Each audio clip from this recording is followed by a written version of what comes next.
Great pleasure to welcome back Professor Dr. Judy Wood.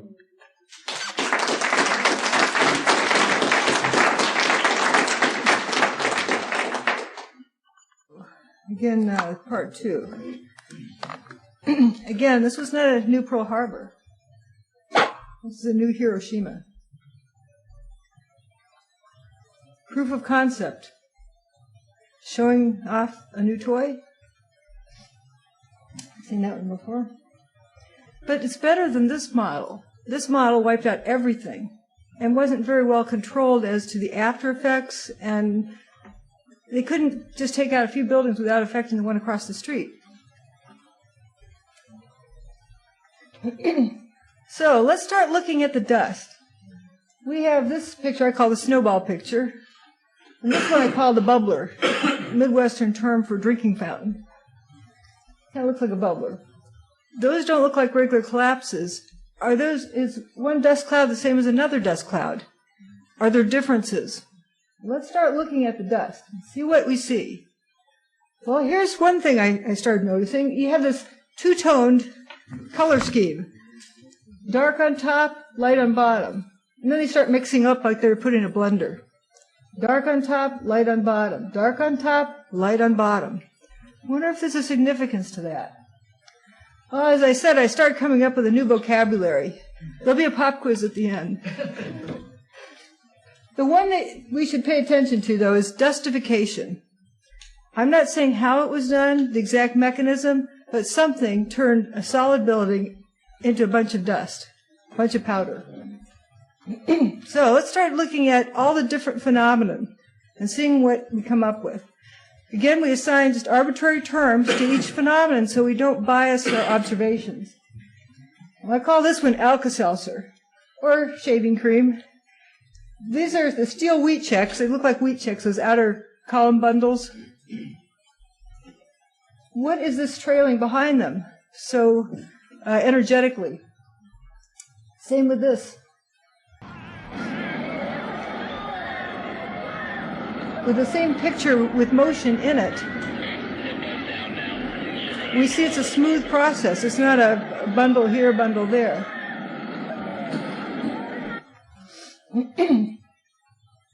Oops, I went too fast. So here we had the towers. This is what's left. Here's building 6.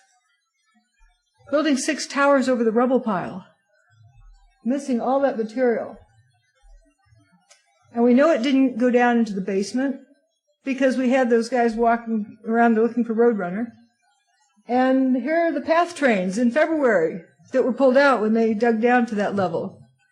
In pristine condition, not a scratch on them. They probably had a few scratches, but they definitely weren't crushed.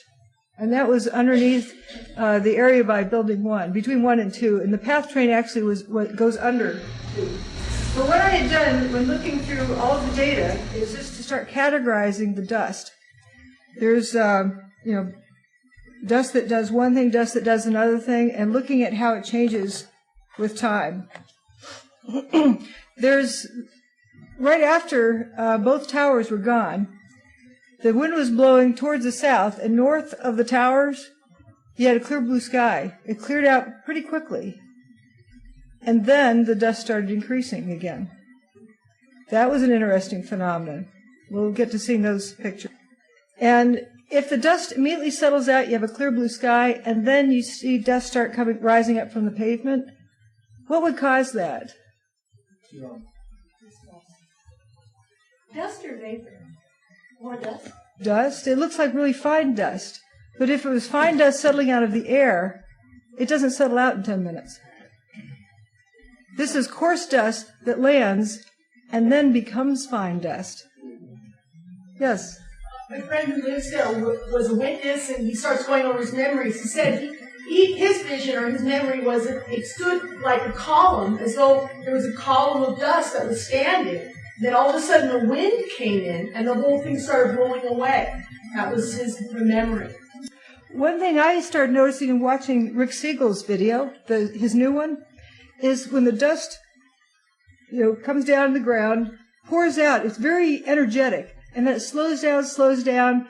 It goes as far north as the pedestrian bridge, And I have a video clip of people just walking as the cloud's catching up to them, and then it goes upward.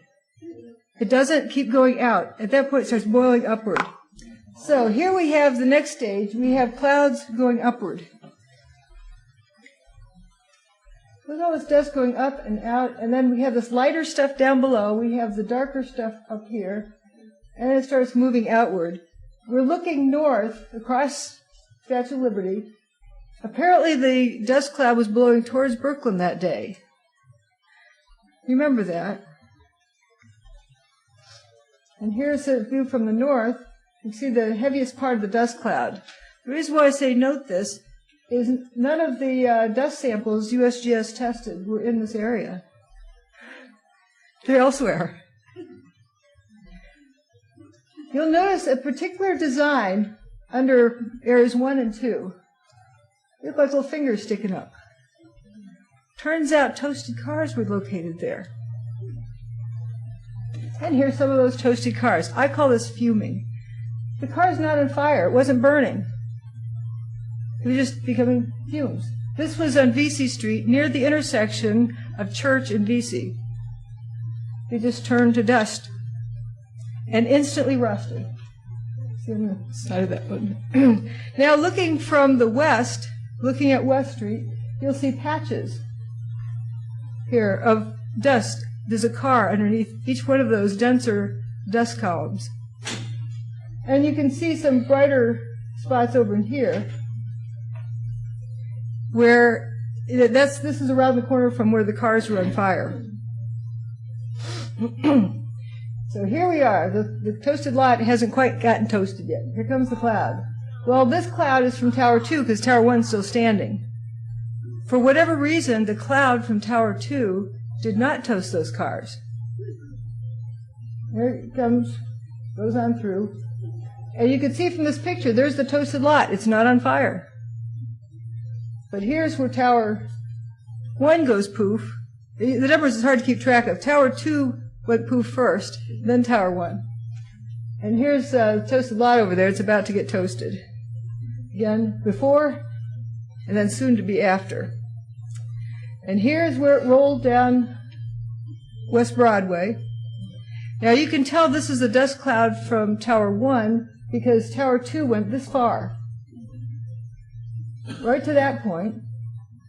But you'll see in dust patterns later that that's where Tower 1 went to, about a block difference. Gee, what was the distance the two towers were from these points? It's interesting, it goes out just that far, but notice how abruptly the dust from Tower 2 stopped. Like it has the exact distance it goes before it moves upward. Here is the cloud rolling out, and here's another image of dust from Tower 1. It comes out, this is looking from the west across the Hudson. It comes out like it's penned in, right to the edge of those buildings. It never spills over onto the grass over here. If you had a pizza pan or a cookie tray dropped on a pile of dust in the middle of your basement, you'd have a poof go out, and you'd have denser here, less dense, and less dense, and it'd have a decay kind of density. It wouldn't just abruptly stop. So there's the pedestrian bridge there, and this is looking from the west. It's approximately at that point. That's where the cloud from Tower 1 stopped.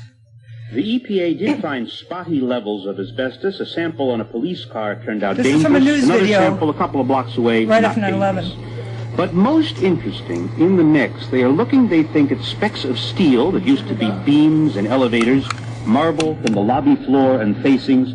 So what were once the strongest architectural elements in the two towers were pulverized, large portions turned into clouds like this one. Still, there is this mystery. If some of the hardest materials were vaporized, how... The cloud stops right at the pedestrian walkway. We'll see that clip again later on. So we're looking from the south. Right where this outer bit of land stops, that's where the pedestrian walk bridge is. And this was all covered with dust, and then it moved southward.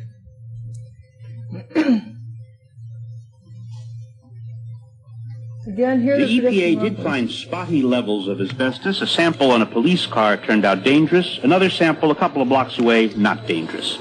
But most interesting in the mix, they are looking, they think, at specks of steel that used to be beams and elevators, marble from the lobby floor and facings. So what were once the strongest architectural elements in the two towers were pulverized. Large portions turned into clouds like this one. Still, there is this mystery. If some of the hardest materials were vaporized, how... Yeah, how come we have so much paper? Very good question. So here again is West Broadway before and after. And here's where a bunch of toasted cars were. They weren't toasted with the cloud from Tower 2. But over in here, the cloud from Tower 2 did toast the cars, and you have a lot of fuming of cars over in that area. We're again looking down West Broadway at the street level, the swamp I call it, and there's a lot of toasted vehicles here. Close up, more toasted vehicles. I don't know if you can see that this is already rusted. They almost instantly rusted, so we'll put that down in our data list. Missing door handles again. And someone commented that this doesn't look right for a car fire. Car fires look like they have a lot of soot and junk on them. Right. That doesn't mean this picture is wrong. It means that it might be a different process than a typical fire. And this poor car back here is missing its engine block again. And we have, again, our intersection where the toasted lot is here. Tower 1 stood there. And you can see the fuming back behind Building 7. Bunch of cars back there were fuming. They're just turning into fumes and disintegrating. That West Street, VC Street intersection was just quite intriguing because it was just covered with paper. I call this Mr. Branford. He's in a lot of pictures. I don't know his name. It just has Branford on the back of his jacket. This is a very interesting picture. These people were in their cubby holes hiding. And they just come out of hiding. And look at this guy's posture. Oh my gosh, where did it go? Tower 1 is no longer there. And they're just, like this guy with his arms folded. Just, what happened? They're shocked. They don't know what to think. Yeah, it would be a little bit bothersome that there was a tower there when you came in the morning. And here's Mr. Branford standing there. Looking across VC Street, there's the toasted car lot. It's about a couple blocks or a long block away, but they're waiting in paper. And just to the left is Building 6, and on the other side of Building 6 is where Tower 1 was. I don't see anything else in the street. No, the paper is not burning. So was it hot? We've all seen these cloud chase pictures. This is VC Street, where that's Building 7 a couple blocks away. So this cloud is chasing these people down. Here we are east of the complex by a few blocks, people getting chased down by clouds. Did we ever see any toasted bodies left on the street when the cloud passed? This is the swamp, West Broadway, that had all those toasted cars. It was covered with people moments beforehand. We didn't see any toasted bodies. People didn't get toasted there. So we have these fumes going up into the upper atmosphere. Looks like this in the 12th, looks like that in the 13th. How do clouds move? This is Kuwait oil fired. And things do go in the upper atmosphere, but that's, very fine particulate from burning. It doesn't look like this.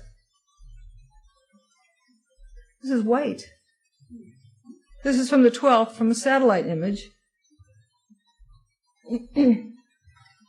Notice how it goes straight, and then it has a kink in it, and then just kind of dissipates. I think it does that at a particular elevation. When it gets really high up, there's not enough atmosphere to have wind. And this is the next day. You get this bluish haze that keeps pouring upward. That's from, I believe, the International Space Station took this picture. Now we'll go back to that VC West intersection.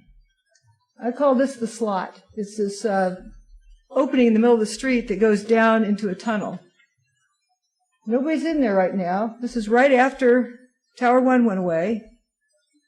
People are just exploring it. Soon after that, there's this picture by the Library of Congress. Very interesting picture.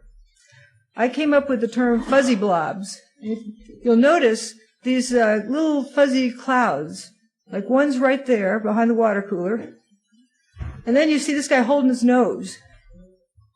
There's another one down here in the slot. And then this poor fellow, I wonder if he inhaled one. He doesn't look like he's doing too well. There's a lot of other ones around in there, but what are those? I've termed them fuzzy blobs. You know, maybe they attack steel. Maybe there's something in them that's activated. Here's one eating the bottom of the mail truck. Whoops, I'm going to pass this in. Here's a bunch of, I call that fuming, but there's a little bit of fuzzy blobs also on this side. That's the slot, looking backwards. Are these pictures the day of the... I've got the date on a lot of them. This one is from 9/11, and that's on 9/11. Because this is Building 7 here, so we know it's on 9/11 because it's still standing. And then looking out across, this was from the 13th. That's the West Street with that few floors of wheat checks from the western wall of Tower 1 laying out there in the street. But we see this fuming down here. And look at this, in October, we still have fuming from Tower 1. My, do we have fuming. Now, is that steam from all the molten metal? But wouldn't these guys look kind of cooked at this point? Some more images from the 31st of October. Look at all this fuming from the ground. If those who planned this event knew about this after effect, they'd need a cover story, wouldn't they? What's interesting is this picture is slightly different than this one. It's not constant. It sputters. Also, the arm of this digger is got a different amount of stuff on it. So apparently the stuff's moving around. I noticed they have a hose here, a line that's sprinkling water over, keeping it down. Must be heat. Again, fuming pictures. And I call this nano haze. It's just the material appears to break down finer and finer until it just starts floating. Have you read any reports of this smell? I have read some reports of an odd smell, but I'm not sure what it means. But I would love to hear from people who have smelled it and how they describe it. I'm one of those people. Great. Yes. Didn't smell like a burning building. It was very painful to the nose. This is great. Thank you. Well, I smelled it every day and night until December of that year, and it didn't have a smell like a regular burning building. It was very painful to the nose.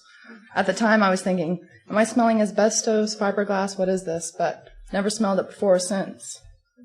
Describe its texture, aroma, comparison. Quite, I would say, it was more the sensual feel of it more than the smell. It was very painful, a sharp, it was more of a pain than like the a smell. You saw who was holding his nose? Yes, exactly. And you compare it to something else. It had some components of a burning building. Those were kind of in the background. And even on the first few days, we could smell the burning bodies.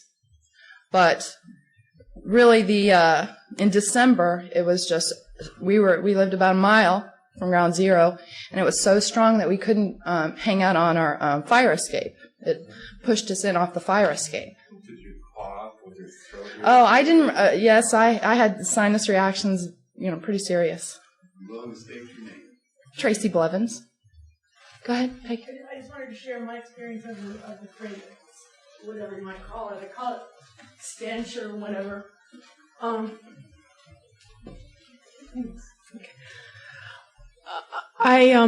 There was some people that said we should go down. There was all the clubs in that area were closed, and so there was a man who was like a party promoter or whatever, and he's I don't know if anyone's heard him, but he's John Perry Barlow.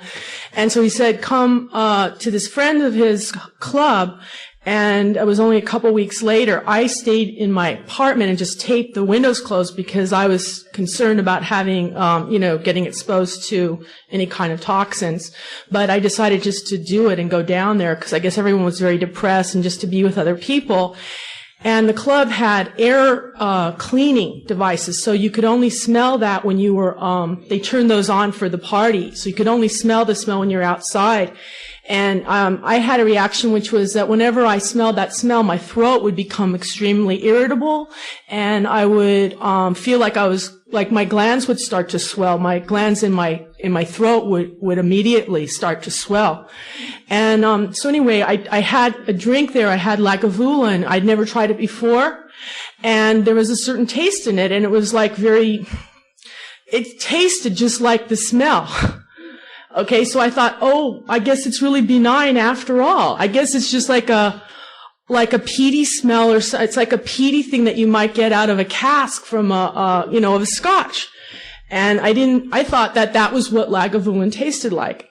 And then, later, maybe some weeks later, actually downtown, I was laughing about it. I said, it tastes just like the smell. And people were looking at me like, you're crazy. Why are you even drinking it?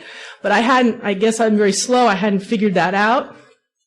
And so I tasted it another time. I tasted Scotch downtown Lagavulin, and it had the same taste. And my theory is that the corks were off. They had the whole, so that obviously somehow it had gotten into the drink, whatever it was.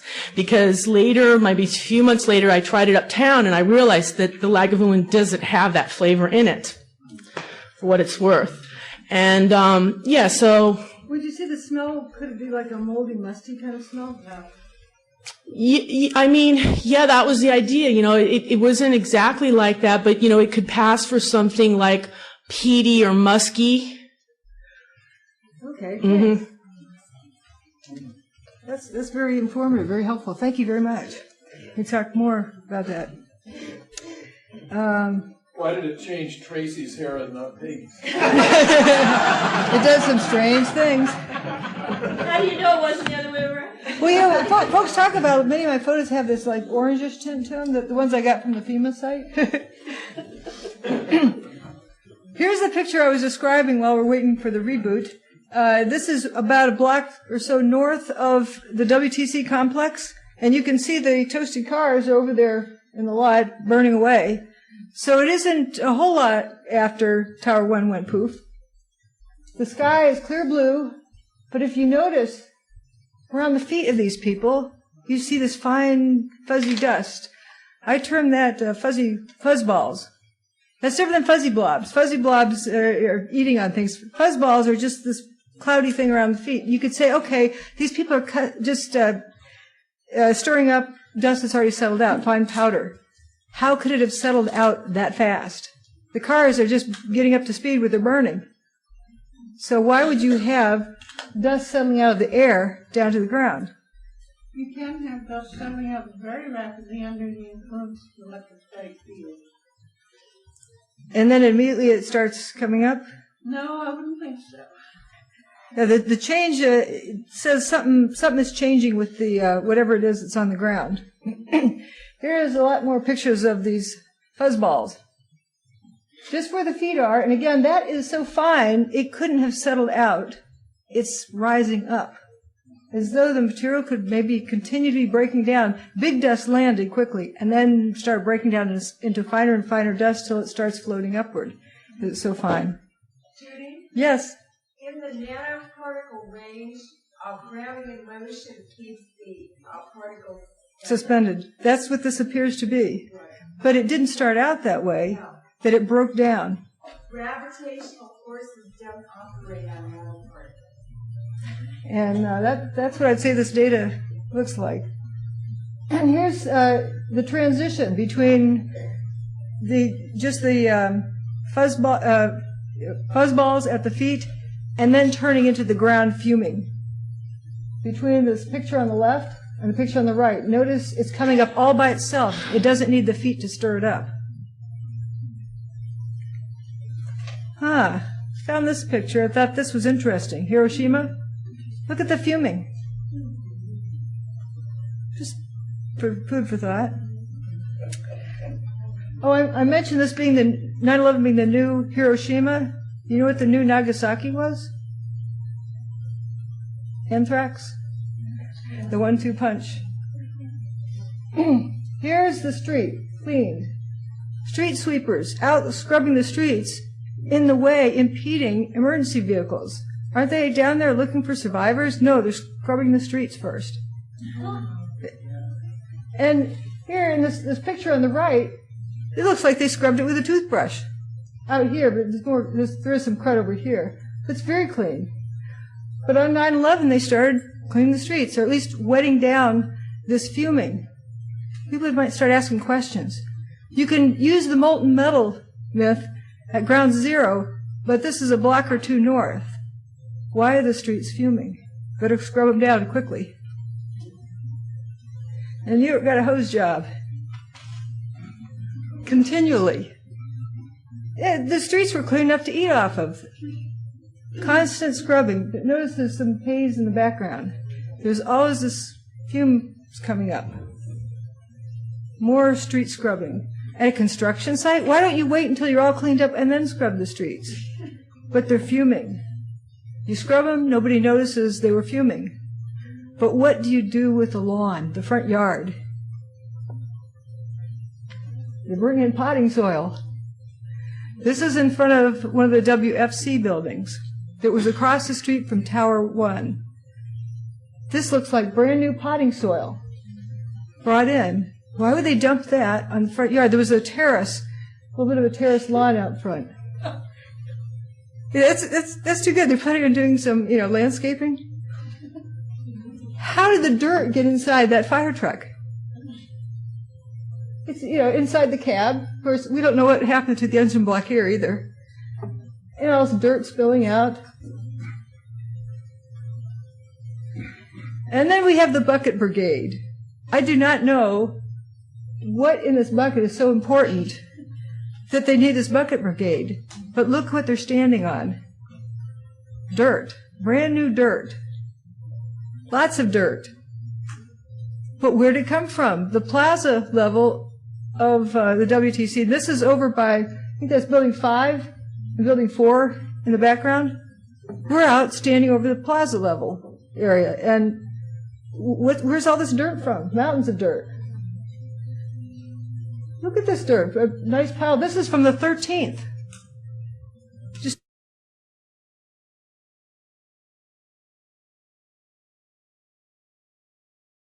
here and here, but not where the fresh dirt is. Huh.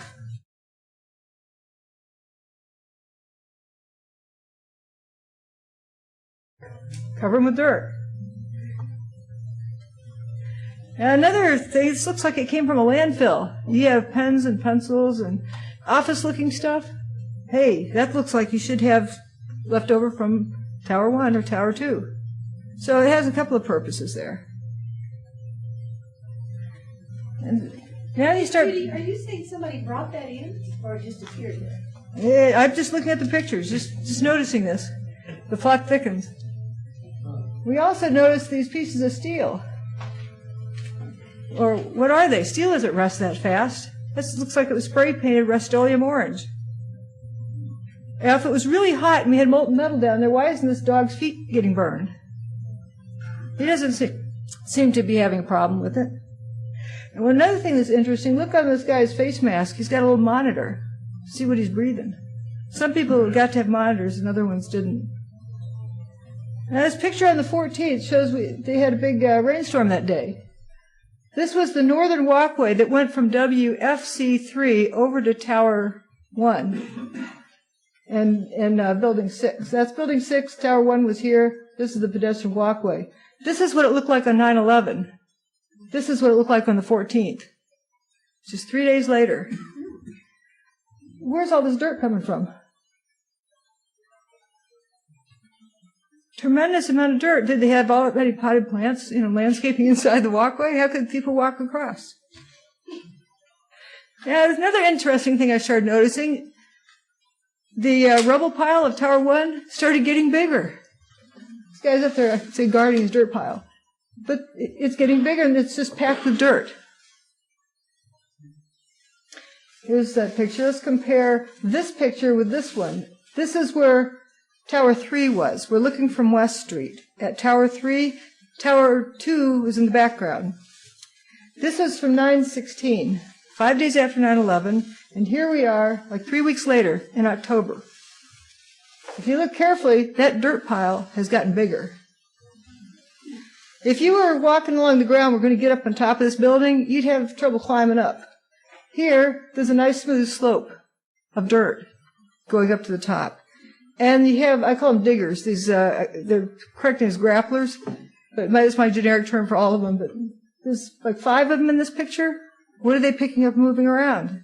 They're not loading stuff in a truck to haul away. They're just pushing dirt around. Compare that zone with that zone.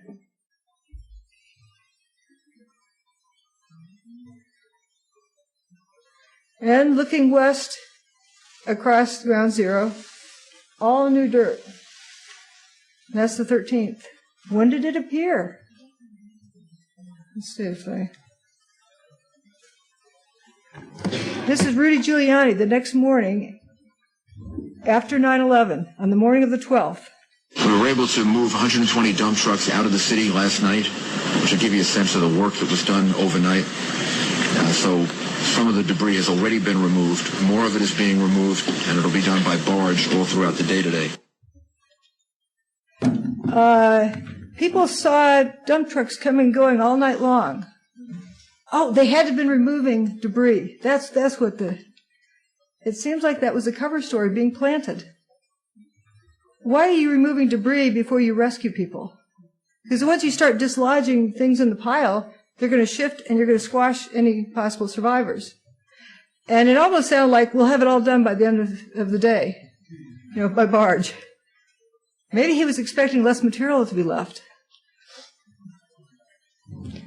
Trucking in the dirt. Here comes the dirt. This is from FEMA, these pictures. This is a blow-up of this zone here. They don't fill the trucks all the way to the top, so if you're walking along the sidewalk and look up, it looks like an empty truck. And it's covered with a tarp. And this is the dirt getting trucked out, like, changing diapers. You bring the dirt in, take out used dirt, bring in new dirt, yeah. And it looks like, especially in this one has just, random debris in it, but all the trucks in front of it, it looks like a smooth bread loaf. Nice smooth dirt.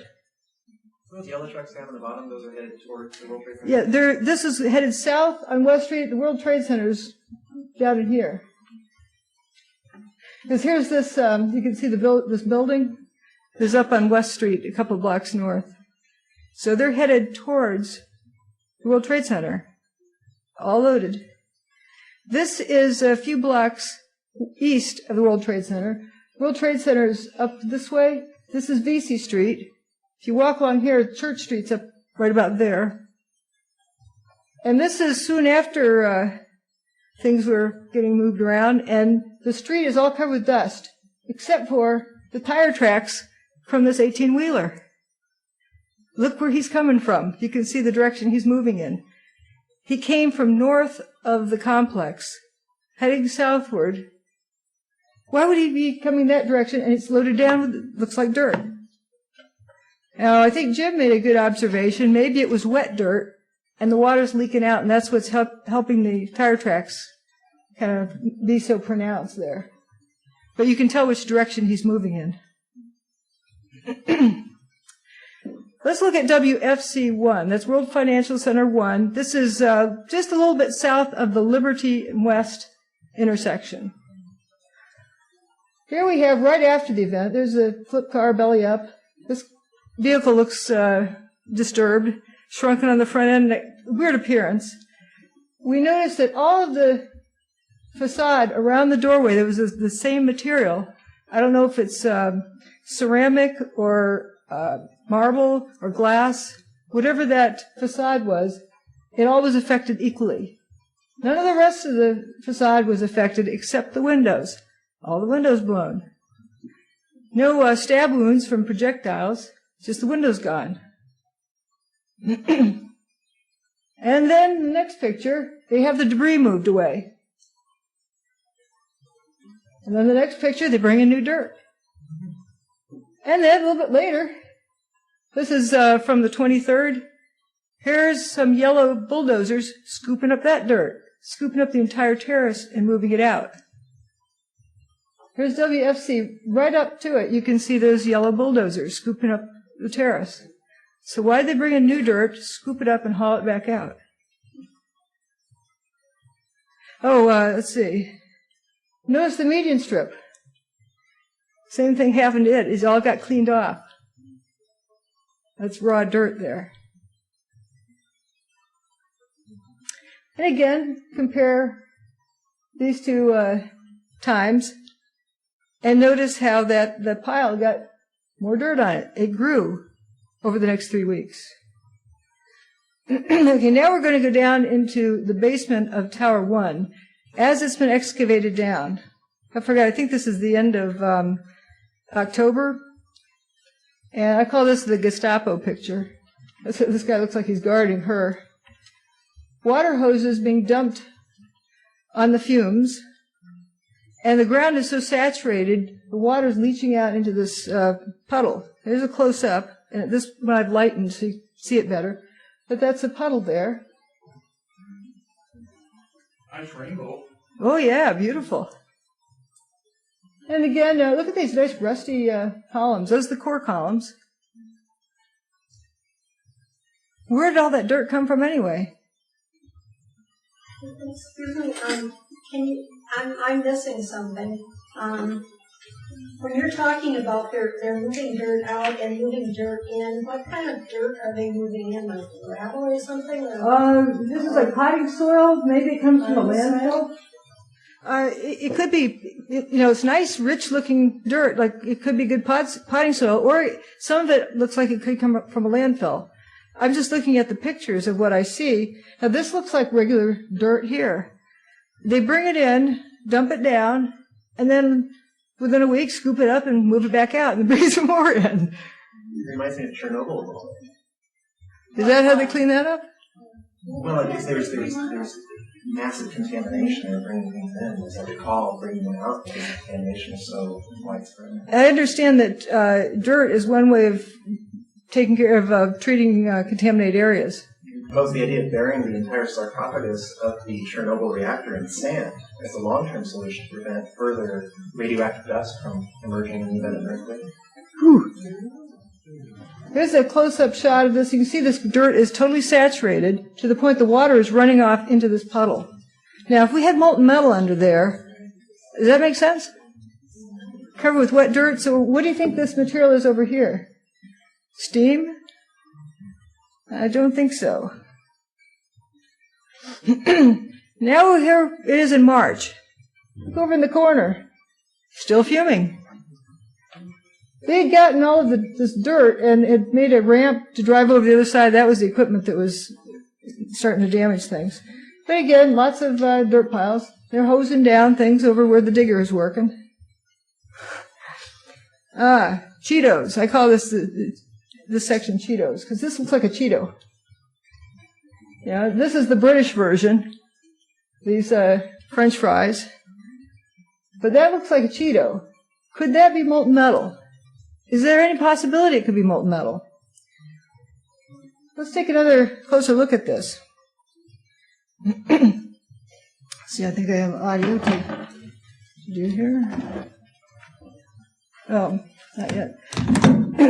This, if in the hydraulics of this digger, we have up here, this silvery part that slides inside the bigger part, if this were really hot down here, this part's going to expand, and it's not going to be able to slide inside that part.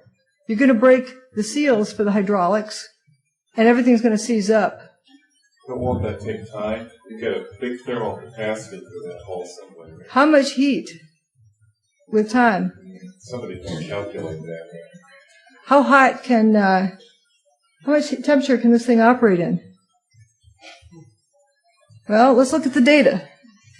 This is for hydraulics, the operating temperatures. And it's a lot like the oil in your car engine. You know, you've heard of 10W40?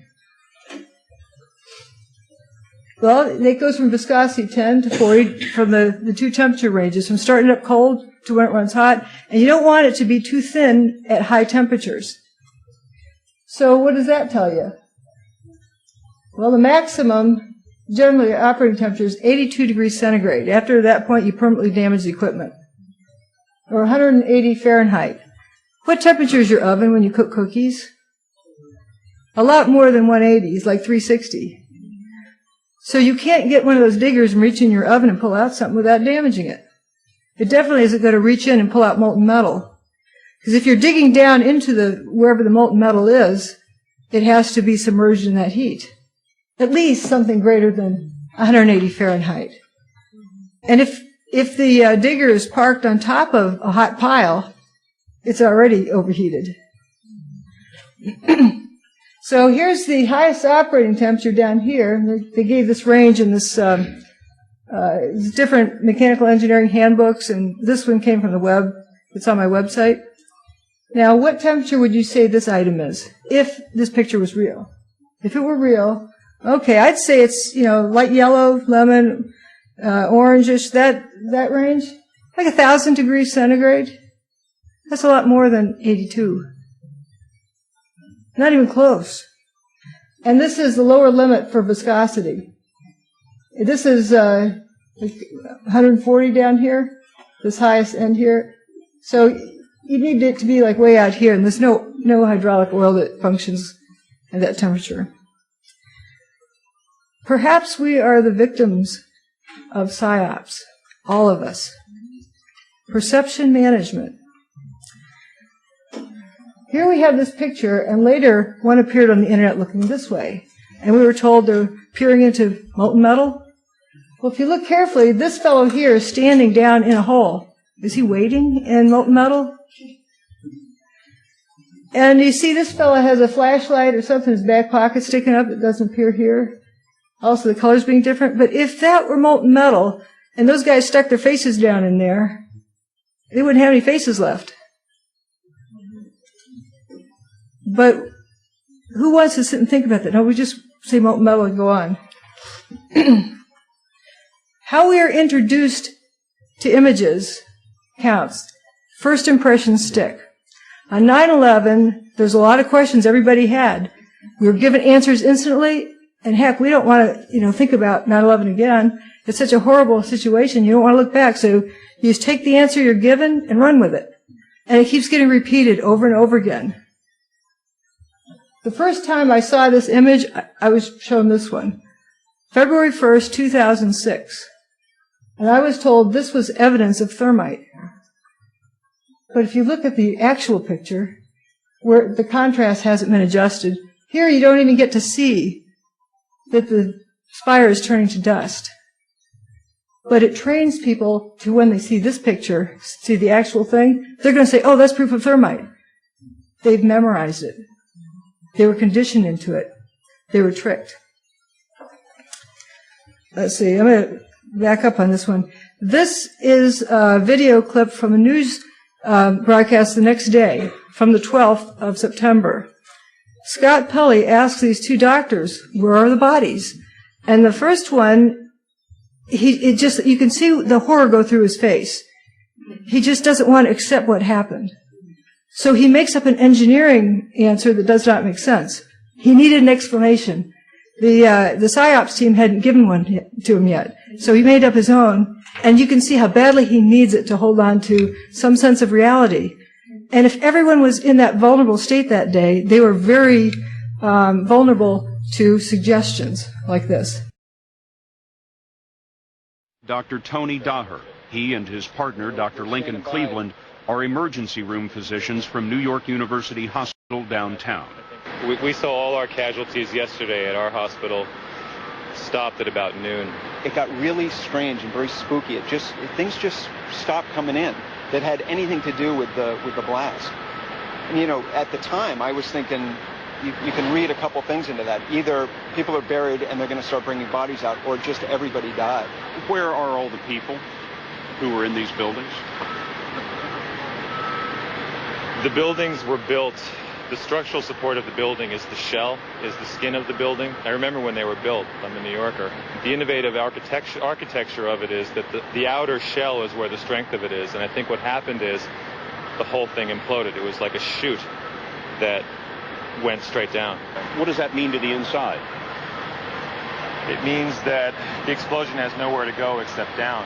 I think another building collapses, there's toppling, pieces fall off, there's a diffusion of the energy, and in this collapse, the energy all went straight down. And I think that, tragically, anybody in that chute did not survive. I think it probably had the force of close to a nuclear blast. These firemen from Brooklyn have been taking the mountain down piece by piece, and many of them share the pessimism of the doctors. It's what? It's just huge rubble. Do you see anything of the victims, of the people who were in the building? Not yet. 110 stories on top of everybody over there.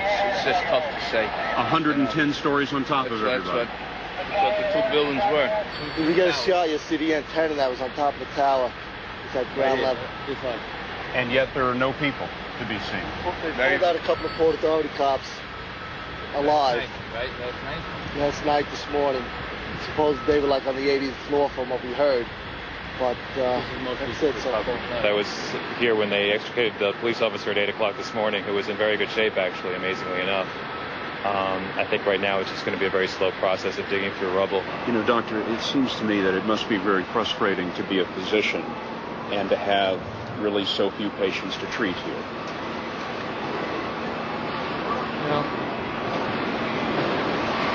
You know, I don't know the numbers yet, but I certainly hope that means that a lot of people made it out alive. And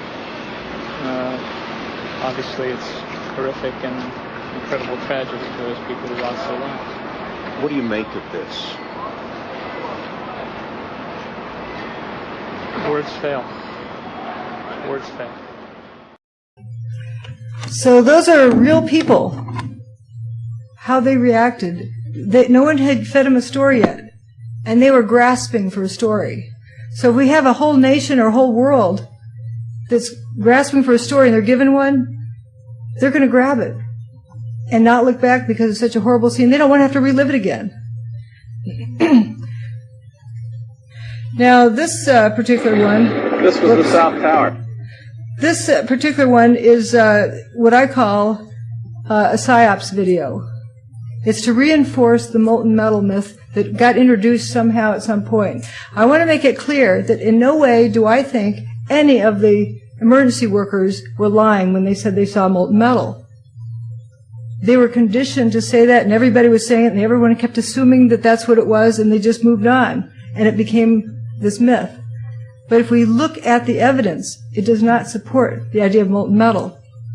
And as you look at the words, imagine, does this make sense? Or think about it. Now, if you're going to pull a good PSYOPs, you start out with saying something honest, because the first impression of someone, they're wondering, is this person someone I can trust or not? They say the right thing, I'm going to trust them. And then they move into something else that's kind of odd. That's just a good rule of thumb, but this is an interesting boost for molten metal. This was the South Tower. This was 104, 106 stories tall. This is how tall it was. This is what is left. Up there was the North Tower. And you look, and you see, and there's no concrete. There's very little concrete. All you see is aluminum and steel. What happened to the concrete? The concrete was pulverized. And I was down here Tuesday. He's trying to tell us that all the dust is concrete. Planet. All of Lower Manhattan, not just this site. Pardon me? Put the speaker in front of the mic. Good idea. Thanks. Let's see, I gotta make this longer. There we go. Yeah, he's trying to tell us that it's just the concrete that turned into the dust. This was the South Tower. This was 104, 106 stories tall. This is what is left. Up there was the North Tower. And you look, and you see, and there's no concrete. There's very little concrete. All you see is aluminum and steel. What happened to the concrete? The concrete was pulverized. And I was down here Tuesday, and it was like you were on a foreign planet.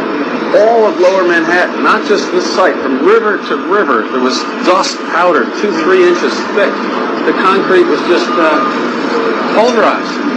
And what's to explain, Governor, the smoke that still comes out? There's still fire down below. There is such an incredibly deep pile of rubble, and the tower goes down 5-6 stories underground, that there's still fire underneath. You see how this debris is still smoking? That's when the fires that are still burning. 8 weeks later, we still got fires burning. Every now and then, one of the pieces of equipment will dig in, they'll open up a small area, the oxygen will rush in, and you'll get this plume of brown, black smoke coming up. That's because that fire just got more oxygen. So, I mean, these things are burning. At one point, I think they were about 2,800 degrees. Underground fires, ignited by burning jet fuel, smoldered for months, fed by molten steel and buried carpeting, office furniture, wood paneling, and paper. Steel-toed boots is one of the biggest things. Out, still on the rubble, it's still, I believe, 1,100 degrees. The guy's boots just melt within a few hours. You'd get down below and you'd see molten steel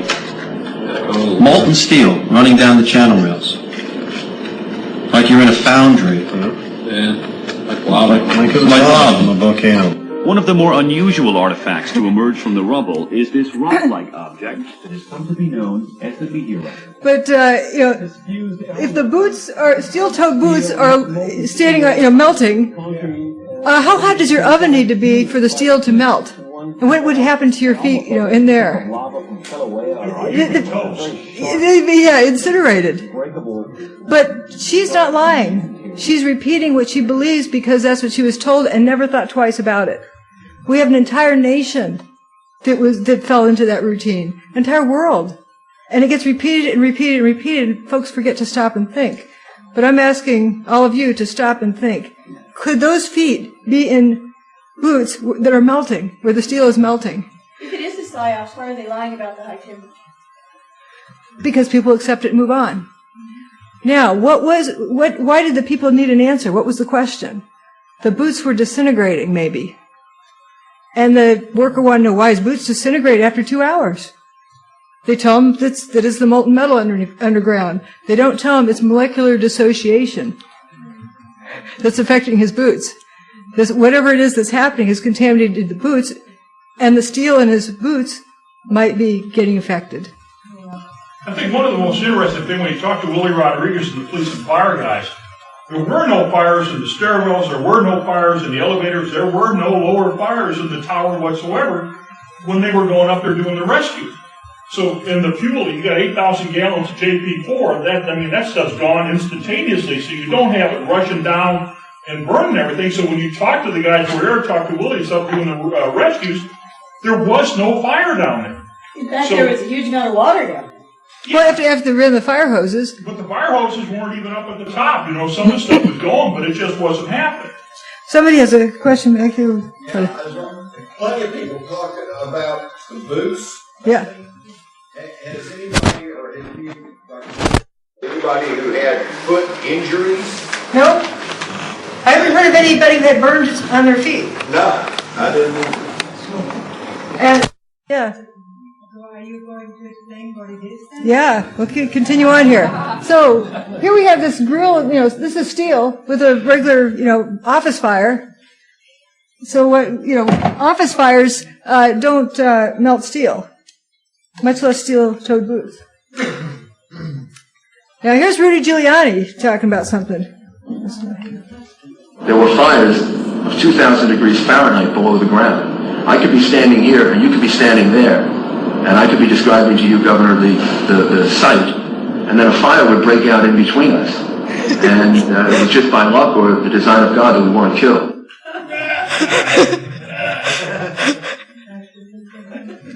He's got a built-in thermometer. Yeah, just where was Rudy Giuliani? It was hell almost opening up. Yeah. So we saw this picture. How do we know that was real? How do we know if it was a psyops? A week later, they have another picture, and it doesn't show anything hot. Well, if it was hot here, it's cooled off immediately, so why do we have the story about things continuing to be hot? Plus, we have this guy climbing down into the ground right at that place. That's right where they were. That's the hole number 2.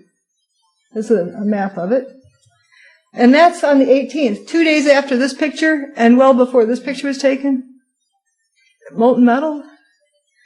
I don't know if you're familiar with this that happened over a week ago. The steam explosion in New York. And the poor fellow who was at the wrong place at the wrong time with his truck here. Now we have a video.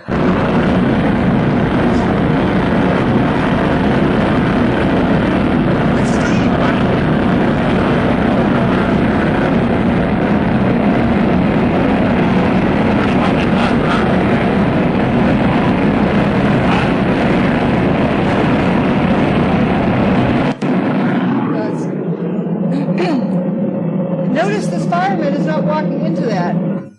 The fellow who is in that tow truck, 3rd-degree burns over 80% of his body and was intensive care. I hope he is hanging on, but it didn't look very good, what I read in the paper. Water hits something hot, it explodes. It expands by a factor of 1,600. That's how come pressure cookers give off steam when you cook food. On the afternoon of 9/11, there was a water main that broke on West Street. Made this lake. There's a guy wading out into the middle of the lake. Where's the steam explosion? Now, do you think these guys are walking out in the middle of steam? But the cover story convinced us that that's perfectly normal for fires that are burning for 99 days. They need that cover story. But from what I see here, these guys are not hot. There's something else. And people would have been asking questions. What is that coming out of the ground? That's a lot of fuming going on. You know, if they're standing on a grill, wouldn't they look more like a grilled cheese sandwich? And this is the end of October. There's some pretty serious fuming going on. They're wetting it down, but those diggers are still operational, so that can't be that hot. And the guy in the cab can't be that hot. From the 15th, you have what looks like steam shooting out. Remember the 14th, it rained. It's dry on the 15th, you have this steam-looking stuff. On the 20th, it's raining, no steam. And you have wet puddles over all of the beams. So as for molten metal, I would question that.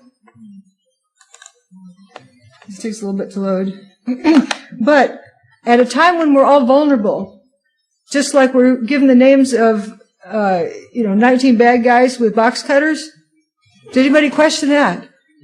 The saddest part I had on 9/11 was before noon, my graduate student came up to me and said, Dr. Wood, who's bin Laden and what's Al-Qaeda? How come they have these names already? As I think Morgan Reynolds will show us tomorrow, they had the crime solved in less than 60 seconds. On the news today, they said it would take a year to solve what happened to the bridge in Minneapolis. Or even 2 years. But notice the FBI declared it couldn't be terrorism instantly. Right, immediately. They don't know what caused it, but it couldn't be terrorism. Blackwater is not a terrorist. It's us. Terrorists are us, right? So there's this other aspect, fuming rust. This is a picture from FEMA. We know it's not hot because those diggers wouldn't be working. Here we have steel that turns to rust. I think we all know the steel, yeah, eventually it rusts with creeping crud kind of on it, but it doesn't instantly rust. What do we know that instantly rusts? Iron. Like an iron skillet sitting in your sink overnight with water in it is bright orange. But this is steel. It's not iron. Why does it look like iron? The plot thickens. Just like instantly. I wonder if also the digger holding the glowing molten metal, the Cheeto picture, is to train us to see molten metal when we see orange pipes that are rusty.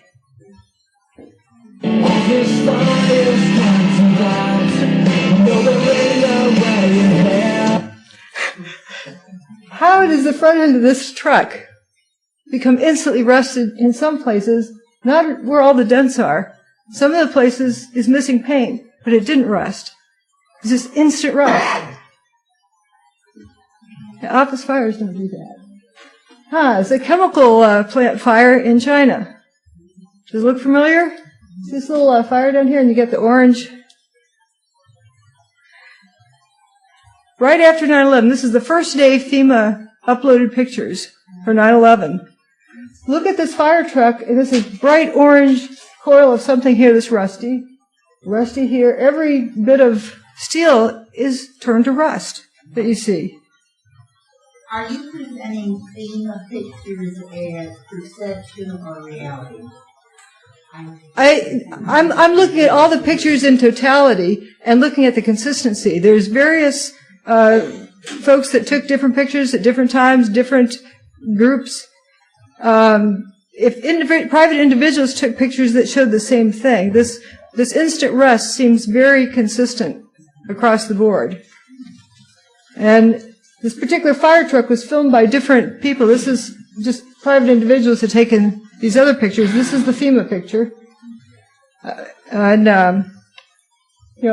Very rusty, and that's like right afterwards, within a few days.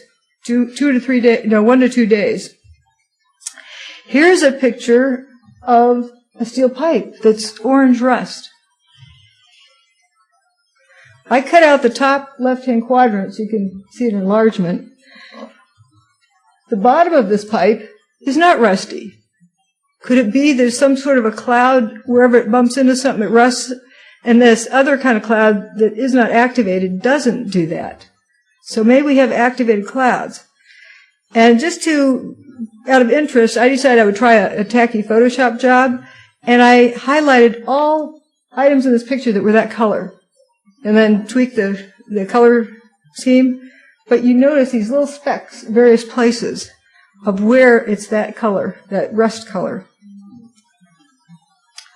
Back to the toasted cars. Instant rust. This particular car here is parked under FDR Drive. Why is the inside of that car, it looks totally toasted, but why is it rusty? And bright orange rust here. And this is looking down through the swamp, down West Broadway again. Notice how this has that peeling look to it.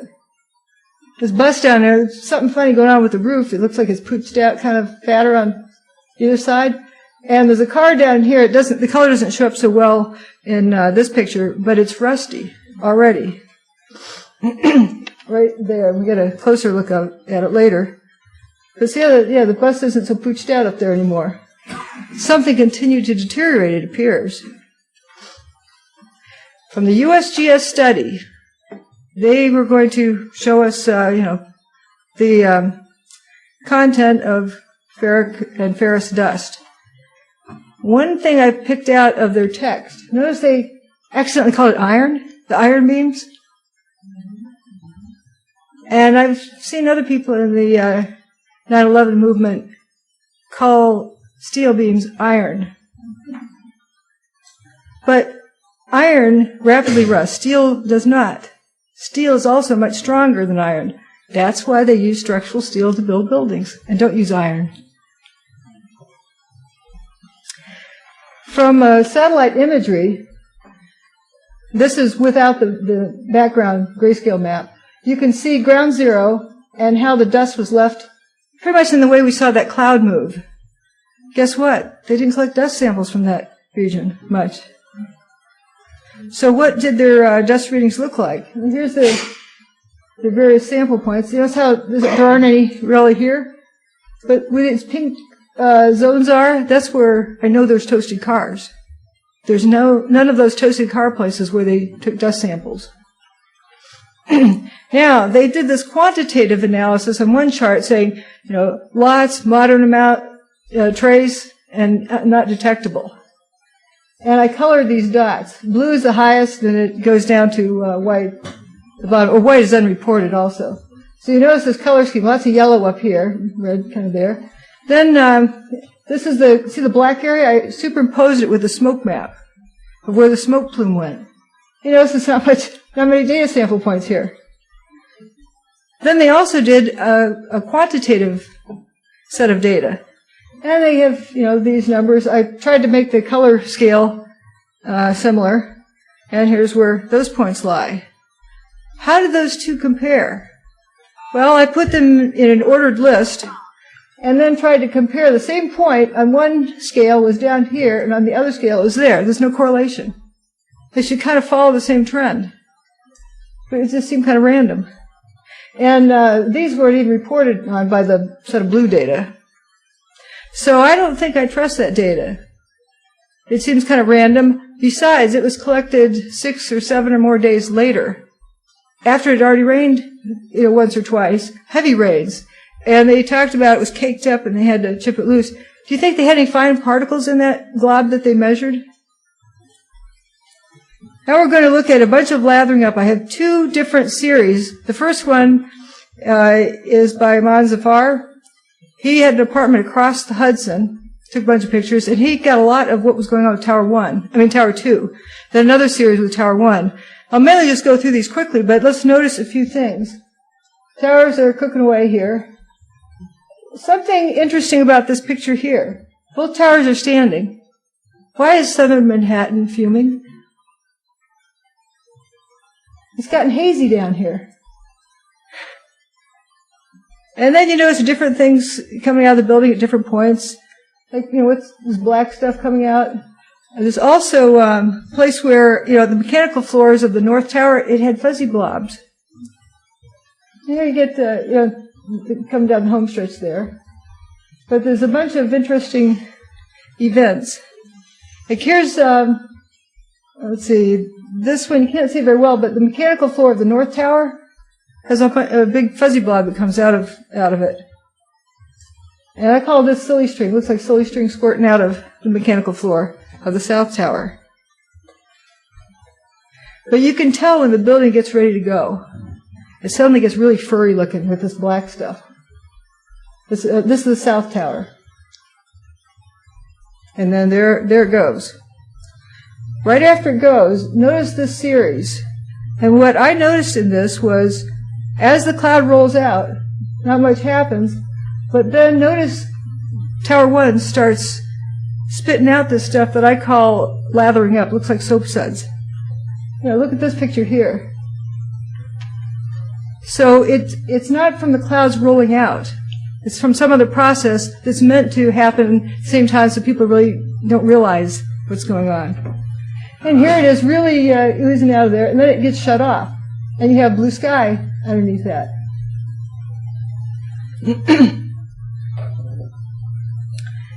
And then he didn't have such a good series for Tower 1. But this picture is just beautiful. You have the core columns left standing, but see how it's streaked up? I wonder if that's 24-foot diameter, cylindrical beams. The plot thickens. And remember this spire turned to dust. We've seen these before, so I'll zip through them quicker. And again, we know that that's probably not thermite. That's probably something else happening. Ace Baker put together the series for me of Amon Zafar pictures.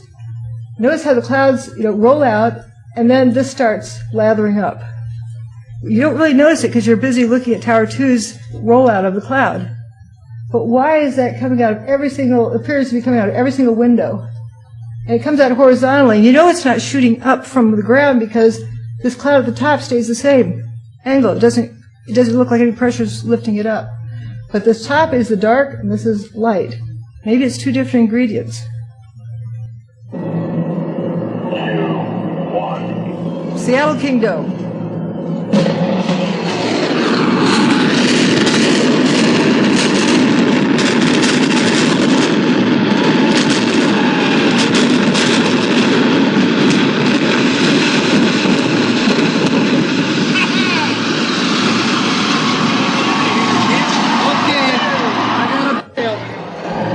Notice how high the dust cloud went. Not much higher than the top of the kingdom. And then it just kind of diminished. Also, beforehand, we saw all of those firecrackers going off. All over the place. We didn't see anything like that. Here. This is the other set from this free host, whatever that site is, GJS I call it. This is a beautiful picture of Tower 1 lathering up. Just pouring out this lather. This other thing I call smoke rings. Looks like somebody blowing smoke rings. Intermittent black things coming out. Here we have the light ingredient. We have the dark ingredient. Wonder what that means. And you see this series. Beautiful lathering up pictures. And then it quits lathering up. And then it starts blowing smoke rings. What is that black stuff that comes out? Fire doesn't do that. It doesn't, intermittently spurt out some squiggly things. Something else I started noticing, just before it goes, you see vertical, looks like fishing poles sticking up. Now this is the series. We're looking at the last one is just before it goes, these three in here. This is the next to the last one. And you might be able to see some vertical black thingies in there. Notice there's no more fire here. Earlier, when there was a fire, it didn't have smoke coming out of there. And here's the last one. Can you see those? Looks like little fishing poles sticking up. It's hard with this resolution. It didn't seem to come out real well. And then we know how it rolls on down the street. Rolls down.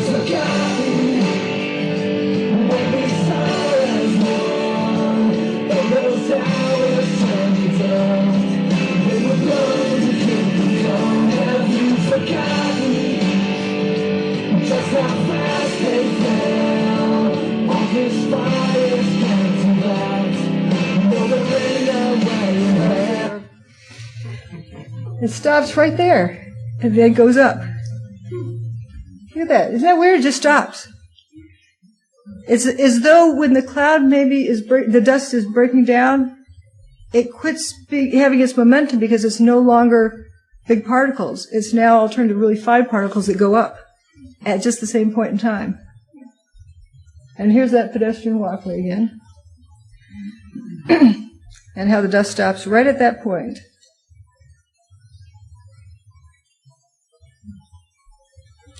Now, there's something else that gets... Okay. This is one of those so-called squibs.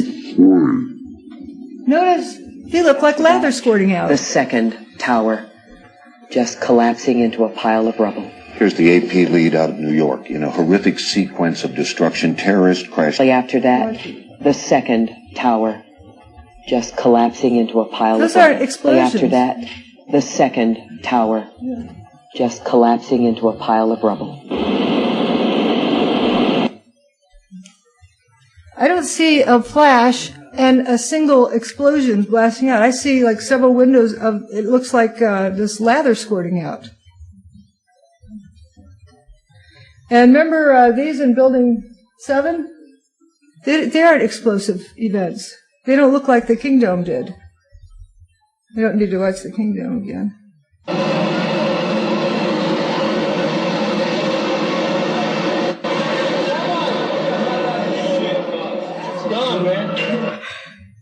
We didn't see bright flashes.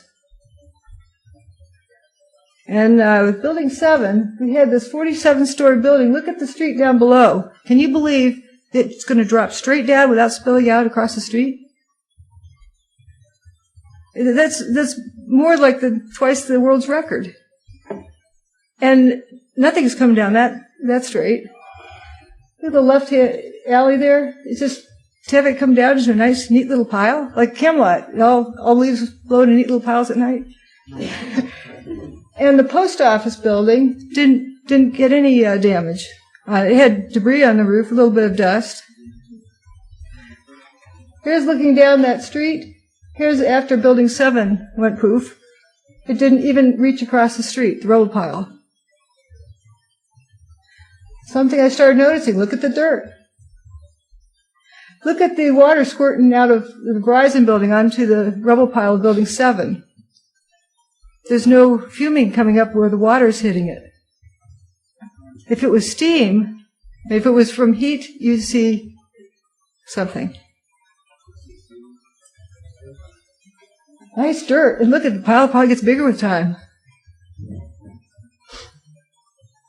Again, looking at this lathering up and the smoke rings. That was Tower 1. This is Building 7 lathering up. When Building 7, we saw the video of it dropping. Didn't it look like it just got pushed off the edge of a cliff and just went down without any resistance whatsoever? I wonder if this lather tends to weaken the building so when a beam hits it, they can control what goes at what time. Let's think of a picture, a photograph. If you aren't familiar with photography, you say, how on earth, how much energy would it take to burn an image of somebody into that piece of paper? Unbelievable amount of energy, and that guy wouldn't be sitting still long enough to keep it in focus. But once you understand photographic emulsion, it just takes a teeny bit of light energy to cause the chemical reaction in the photographic film. Let's say we have the same event here, where the building is filled with some kind of gas, some kind of plasma, something that the beam energizes when it hits it. So the beam does not have to be very powerful, but it controls where it goes when. And accidentally, maybe some of this lather got out in the middle of Liberty Street, and when the beam hit there, boom, you have a hole. Oops. And maybe the black part is like more hardener than resin. It's a different mixture. It's a catalyst for this stuff. You know, maybe there's some kind, like you have faster photographic film. Some's faster, some slower, because they couldn't lather up Tower 2 ahead of time. That would be too obvious. So they needed to have a stronger thing working. This one's pretty incriminating. We're told that Building 7 was damaged when Tower 1 fell on it. Tower 1's still standing. Why is Building 7 lathering up? Oops.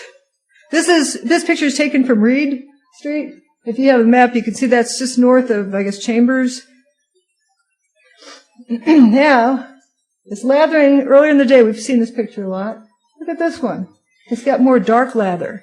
If you want to make sure that thing is really well controlled, maybe you put more of the darker ingredient into it so it really just drops down to nothing. Well, that's pretty much, there's a few other things, but you've seen this lathering up, and I really think there's a whole lot to be had about that. What purpose does it serve? I've looked at some sites and seen like spray-on antenna material. So obviously you can have some things that are activated by other things. We know about photographic film. Perhaps there's a kind of a beam that triggers this material. What I wanted to show you is an interesting picture I've gotten from OSHA. From the OSHA site, they're taking out this big tank. Supposedly it carried Freon for cooling of the building. They have a lot of those tanks. But they had a really weird cover story for it. How many people here are familiar with how toxic Freon is? Is it very toxic? You don't want to go breathe it in. You don't want to breathe it nonstop, so it runs all the oxygen out of the room. But you can. It only displaces oxygen. That's the hazard to it. Is that, it runs the oxygen out of the air. Do they plug computer into that? Those gases they use. Because it just makes the oxygen get pushed out. But you don't have to have special authority to transport it. It's not like it's the most dangerous thing in the world. And you look at the safety data sheet, and it doesn't say that it's deadly. It's just that, if it runs all the oxygen out of the room, you don't have any oxygen to breathe. So why is OSHA saying we had to be very careful of removing these tanks and clear the whole site the day we were moving one of these tanks to make sure it didn't leak because it would instantly kill somebody? I'm wondering if that was the cover story for the fuzzy blobs that those policemen, the firefighters were breathing, keeled over. And it makes you kind of wonder, could they have put something in these tanks? Maybe some of the Freon tanks bleed them off over the weeks before that, and over the weekend when they did the power down, put something in those that they released. Remember we saw things spitting out of the mechanical floors. So it becomes kind of curious, and the air handling system could easily deliver that much stuff.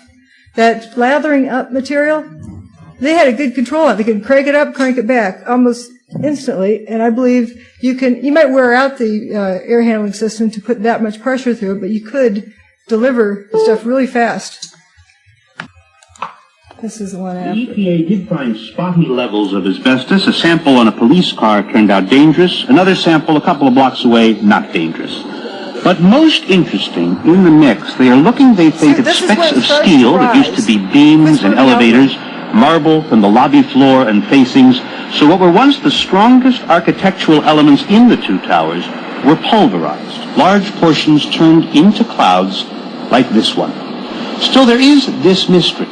If some of the hardest materials were vaporized, how to account for the presence everywhere of paper? Fully intact letters, business forms, stationery. Paper is so fragile and combustible, and yet somehow, maybe because we have so much of it, it was everywhere. Oh, good, this one didn't hang up. Notice the video on the left. You see paper coming out of this. It looks like it's an explosion.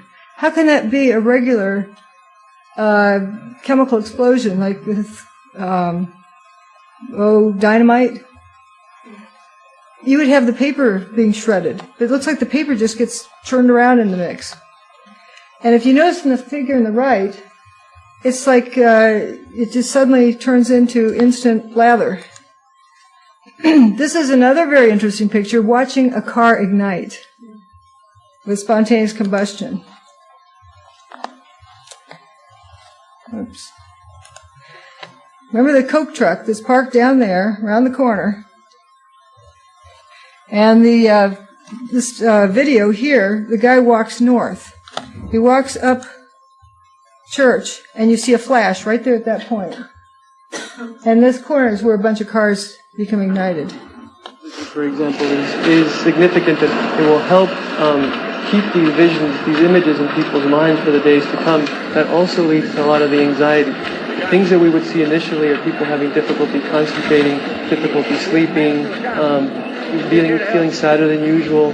Those are the kind of things that we see initially. Most people will get better from that. But we do know from what's happened before in Oklahoma City and other natural disasters outside and inside of this country, that the sooner people are able to talk about it, and especially the trained mental hygiene workers, the better their prognosis is and the less severe the symptomatology will be. Is it normal, doctor, for people to experience some unrealistic fears right now, whether it be about planes or tall buildings or something like that?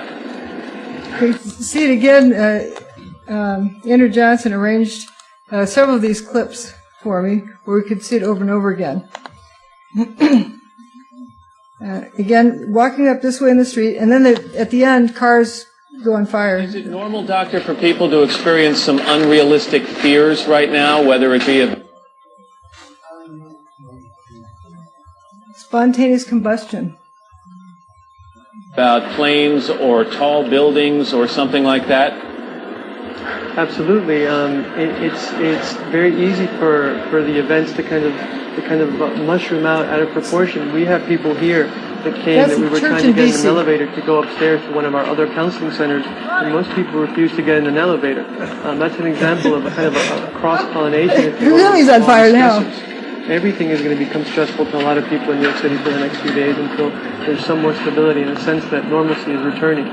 Just in dealing with the people that I've come in contact with, I notice a lot of people whose moods are fluctuating. They're not talking about what they're seeing. I don't think they realize what they're showing. Normal doctor for people to... And we see this one where the building just erupts into this emulsion.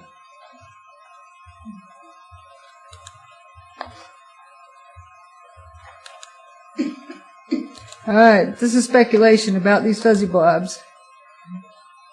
Note where these are. And here's the guy holding his nose. Yeah, it must smell pretty bad.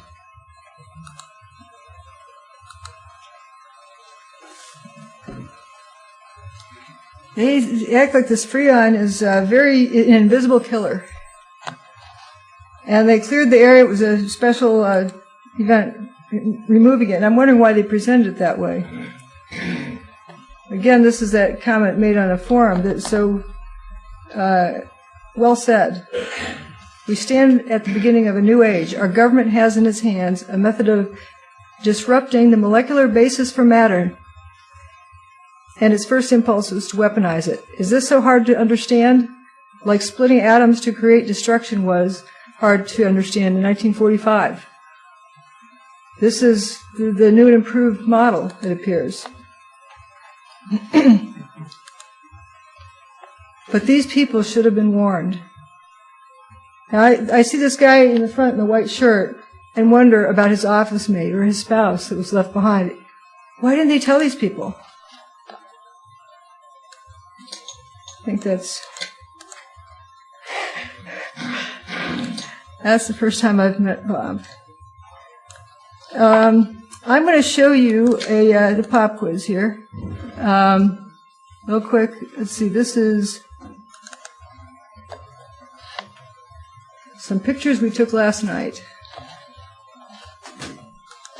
We drove up to, we did a road trip, a drive up to Minneapolis. Now that you've seen these various characteristics, see if you can identify anything. First of all, this is as close as we could get. This was on top of a hill, several blocks away, and here's the piece of bent bridge. That's all we could see. Layers upon layers of guards, of police tape. There it is. There it is in the background. That's as far as we could get. There's an area down below. We approached it just to see what would happen. We're looking from different areas, and one thing I noticed, I don't think it's rained here in the past couple of days, but the ground was sopping wet. Hosed down. There's the police tape. There's the bent thing. I leaned out over one of these police tapes, and I was going to, see how would they arrest me? What would they say in the paper? She leaned over 2 inches over the police tape to take this picture. Shame on her. What were they trying to hide? Then we walked down this other street, and they had this other guard booth with bright lights.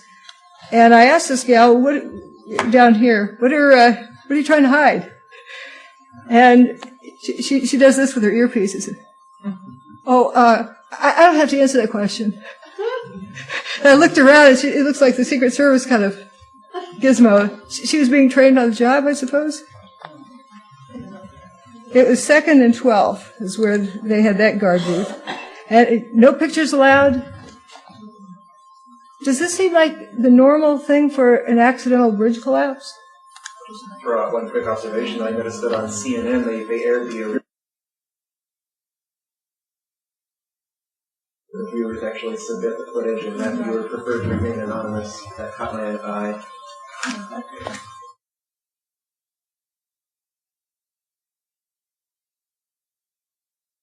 I went back later today. There's we collected some dirt samples, as close as we could get, but you see how far away we were, like a half mile? So, kind of where they were. And then there's this vehicle that looked like it was kind of dark in this picture, but it was loaded down with a bunch of officers. It was very heavily patrolled. And there was one woman that leaned out over, one step too far, And these police officers or guards immediately were getting her out of there, quite a distance away. And we accidentally slipped in behind some other people and got into this parking garage and got these pictures. Oh, and the bridges, adjacent bridges, pedestrian bridges and so forth, where you could look, they were closed and nobody could get close enough to see. That seemed kind of strange. From newspapers on Wednesday evening. Has anybody looked at it on Google Earth? No. Yes? Did you see? Google Earth doesn't show the bridge because Google Earth is about 3-year-old pictures. Change them over as much as possible. When you try and do a tilt on Google Earth, all you do is see the bridge laying in the lake bed because of the fact that when you try and tilt a flat picture, that's what you get. So it doesn't show the side of the bridge. And of course, it's a 3-year-old picture. But You notice this pickup truck here, aimed down? If you can see the side wall of his flatbed, he's got a little fire going. Why is the steel part of his flatbed burning? This vehicle has a kind of peeling look to it, and it's got a hole in the roof. You get some other interesting things going on. This is a further back shot. And close-up of this is here, and you have this red car has a hole in its roof. Why? There's some interesting things to point out. I forgot I had these circles that. And I don't know what's here. What? Oh, I don't know what's, why these pictures don't agree. One's supposed to be close up from the other, but something moved. And that is the one that's close up over here with the hole in the roof. So there's some interesting points. And I wonder if this was jet fuel, if they're using jet fuel in trucks these days.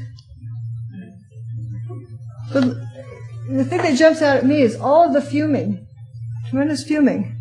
If it's smoke, it's in one place or another. Why don't we have any bent steel? The end of that looks kind of odd. Just questions. I don't know the answers. This does not, though, look like a normal accident investigation when you're kept a half a mile or so from where whatever happened. And these are the pictures of the bridge beforehand. I don't know, it was last year, I think, they were taken. But what would cause every section to fail at the exact same moment? Yeah. Okay. Thanks for the endurance.